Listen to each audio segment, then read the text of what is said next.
Bismillahirrahmanirrahim. Assalamualaikum warahmatullahi wabarakatuh. Materi kita di tema 6, subtema 1, pembelajaran yang ketiga. Dengan tujuan pembelajaran, melalui kegiatan melakukan pengamatan di lingkungan sekitar, siswa dapat mengidentifikasi keragaman kegiatan orang-orang yang ada di lingkungan sekitar dan manfaatnya dalam kehidupan sehari-hari dengan baik. Melalui kegiatan menuliskan hasil pengamatan, siswa dapat menjelaskan hasil identifikasi keragaman kegiatan orang-orang yang ada di lingkungan sekitar dan manfaatnya secara tepat. Melalui kegiatan melakukan pengamatan dan berdiskusi dalam kelompok, siswa dapat mengidentifikasi hubungan karakteristik uang dengan sumber daya alam yang ada di lingkungan dengan benar. Melalui kegiatan menuangkan hasil diskusi dalam bentuk laporan, siswa juga dapat melaporkan hubungan antara karakteristik uang dengan sumber daya alam yang ada di lingkungan dengan tepat. Kemudian, melalui kegiatan membuat puisi sendiri, siswa juga mampu menggunakan hasil pengamatannya tentang ciri-ciri puisi secara tepat. Pada tema sebelumnya, kalian telah mengetahui bahwa masyarakat Indonesia memiliki keragaman, baik suku, budaya, maupun agama. Selain itu, masyarakat Indonesia juga memiliki keragaman dalam kegiatan yang dilakukan dalam upaya memenuhi kebutuhan sehari-hari. Setiap orang melakukan kegiatan atau menekuni profesi sesuai dengan kemampuan dan potensi alam wilayah setempat. Potensi alam di daerah dataran rendah berbeda dengan dataran tinggi. Selain itu, potensi alam di pantai juga berbeda dengan daerah lain. Perbedaan potensi alam di berbagai wilayah memengaruhi kegiatan orang dalam memenuhi kebutuhan hidup. Keragaman profesi atau kegiatan orang-orang dalam kehidupan sehari-hari merupakan kekayaan masyarakat Indonesia. Keragaman yang ada membawa banyak manfaat bagi kehidupan masyarakat, bangsa, dan negara Indonesia. Dengan perbedaan yang ada, semua kebutuhan manusia, baik pangan, sandang, papan, maupun kebutuhan lainnya, dapat terpenuhi dengan baik. Perbedaan yang ada saling melengkapi dalam rangka pemenuhan kebutuhan manusia. Selain itu, komoditas negara dapat meningkat dengan adanya keragaman itu. Berikut ini adalah manfaat langsung yang diperoleh setiap orang dengan adanya keragaman tersebut. Dapat saling melengkapi kekurangan masing-masing, saling bertukar ide dan pendapat, saling memberikan saran atau kekurangan masing-masing, dan belajar hal-hal baru, terutama untuk meneladani sifat-sifat positif yang dimiliki oleh orang lain. Selain profesi, kalian juga pasti memiliki cita-cita yang beraneka ragam. Mungkin ada yang memiliki cita-cita menjadi seorang pilot, guru, tentara, dan lain sebagainya. Kalian hendaknya saling menghargai dan menghormati terhadap perbedaan tersebut. Dengan demikian, akan tetap terjalin kerukunan, persatuan, dan kesatuan antar teman. Meskipun memiliki cita-cita yang berbeda, kalian tetap satu bangsa, yaitu bangsa Indonesia. Pernahkah kamu mendengar ucapan berikut? Gantungkan cita-citamu setinggi langit. Kalimat itu mengajak kita agar berusaha sekuat tenaga mencapai cita-cita. Artinya, kita harus selalu bersemangat dan tidak mudah menyerah. Indonesia merupakan sebuah negara yang memiliki wilayah yang sangat luas dengan sumber daya alam yang berlimpah dan tanah yang subur. Tanah tersebut dimanfaatkan oleh masyarakat Indonesia untuk berbagai kegiatan ekonomi dalam rangka pemenuhan kebutuhan hidup. Ketersediaan sumber daya alam di suatu daerah dipengaruhi oleh keadaan atau kenampakan alamnya. Ada wilayah dataran tinggi, dataran rendah, dan pantai. Sumber daya alam dapat dibagi menjadi dua jenis, yaitu sumber daya alam yang dapat diperbarui dan sumber daya alam yang tidak dapat diperbarui. Sumber daya alam yang dapat diperbarui adalah sumber daya alam yang dapat dihasilkan kembali dalam waktu yang lama.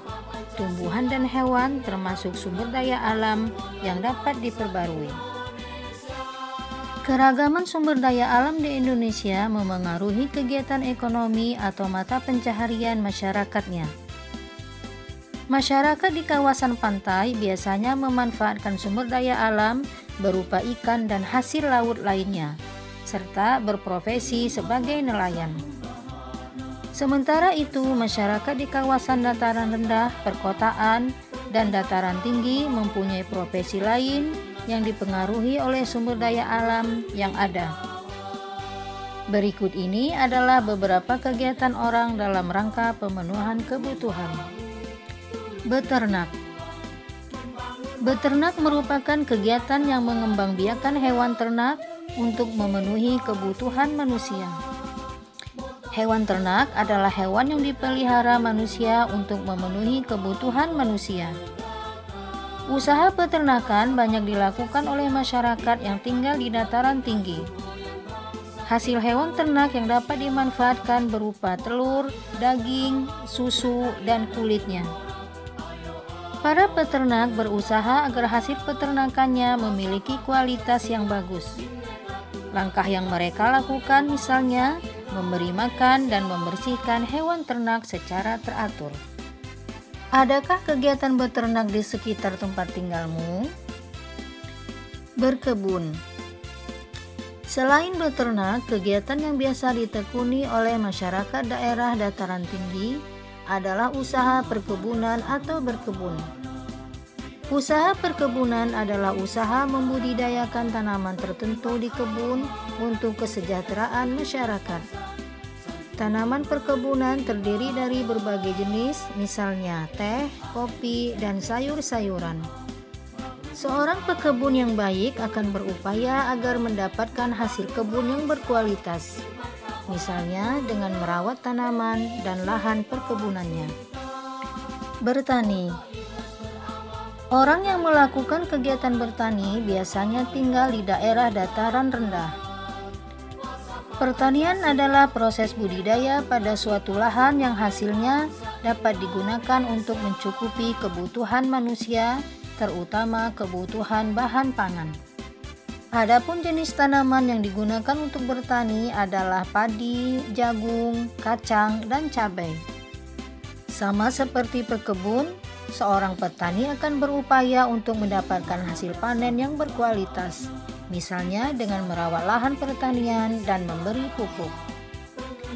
Kesuksesan seseorang didukung oleh kesesuaian antara kegiatan, potensi wilayah sekitar, dan keadaan lingkungan. Keadaan lingkungan ini berpengaruh pada pertumbuhan tanaman maupun hewan. Hewan mendapatkan makanan dari tumbuhan, sehingga tumbuhan haruslah memiliki tempat yang baik agar tumbuh dengan subur. Berikut ini adalah beberapa kriteria lingkungan yang dibutuhkan agar tumbuhan dapat tumbuh dengan subur. Suhu udara sesuai dengan tanaman yang ditanam. Tanaman tropis misalnya coklat memerlukan suhu tinggi sepanjang tahun. Namun ada juga tanaman yang membutuhkan suhu yang rendah. Tanah yang banyak mengandung humus. Humus adalah tanah yang sangat subur terbentuk dari lapukan daun dan batang pohon di hutan hujan tropis yang sangat lebat. Tersedianya cahaya matahari yang cukup untuk tanaman berfotosintesis.